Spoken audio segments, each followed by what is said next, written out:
রাজধানীর মিরপুর ১২ নির্বাচনী এলাকায় ভোটের প্রচারের খবর জানাচ্ছেন সহকর্মী আনজাম খালেক। খালেকের সাথে যুক্ত হচ্ছি আমরা। খালেক, জানাবেন ত্রয়োদশ জাতীয় সংসদ নির্বাচনে তার মাত্র 10 দিন বাকি, কি বলছেন এই শেষ সময়ের প্রার্থীরা, কি প্রতিশ্রুতি দিচ্ছেন তারা ভোটারদের, আর সেই সাথে 12 নম্বরের নির্বাচনী এলাকার পরিবেশ কেমন দেখতে পাচ্ছেন?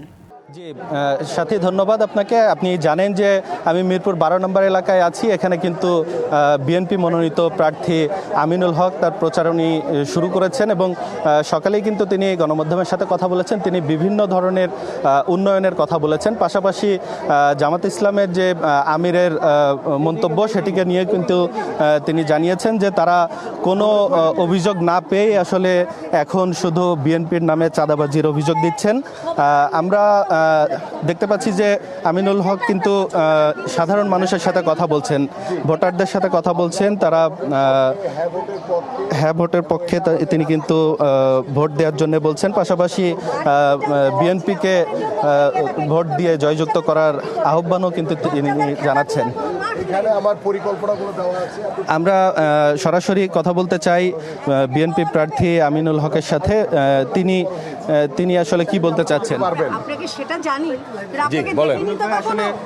একটা নির্বাচনে লেভেল প্লেইং ফিল্ড আছে কিনা কি মনে করছেন?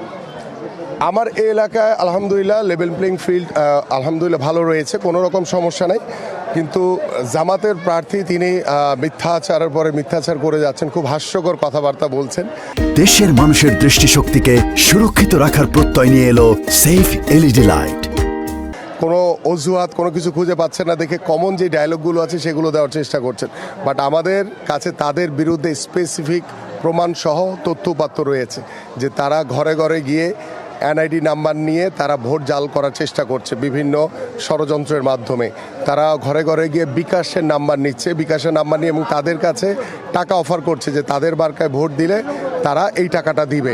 এবং যেই দলের প্রধানের কাছে আমাদের নারীরা হেফাজত না, যেই দেশের নারীদের সম্পর্কে এই জামাতের আমির যে কুরুচিপূর্ণ মন্তব্য করেছেন, তাদের কাছে কখনোই দেশ হেফাজত না। কারণ তারা 1971 সালেও বাংলাদেশের স্বাধীনতা চায়নি। আজকে তারা একটি নতুন ডায়লগ দিয়েছে যে চলো একসাথে বাংলাদেশ গড়ি। যারা বাংলাদেশের স্বাধীনতা চায়নি তারা কিভাবে একসাথে বাংলাদেশ গড়ার স্বপ্ন দেখে, এবং বাংলাদেশের মানুষ তাদেরকে কখনোই বিশ্বাস করবে না, কারণ রাজাকারদের কখনো বিশ্বাস করা যায় না।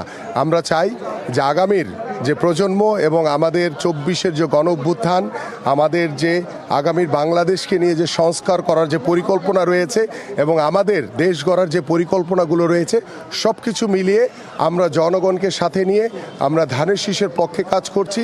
আমরা ধানের শীষের পক্ষে ভোট চাই এবং আমরা হ্যাঁ ভোট চাই সবার জন্য। ধন্যবাদ আপনাকে। সাথী, শুনছিলেন এই আমিনুল হক যে বিএনপি প্রার্থী রয়েছেন, তিনি কিন্তু বলছিলেন এবং এই এলাকার কিন্তু সাধারণ মানুষও চাচ্ছেন যে দীর্ঘদিন পর যেহেতু একটি নির্বাচন আসছে, সুষ্ঠু সুন্দর নির্বাচন হোক এবং এলাকার উন্নয়ন হোক, সেটাই তারা চান। জি, অসংখ্য ধন্যবাদ আপনাকে।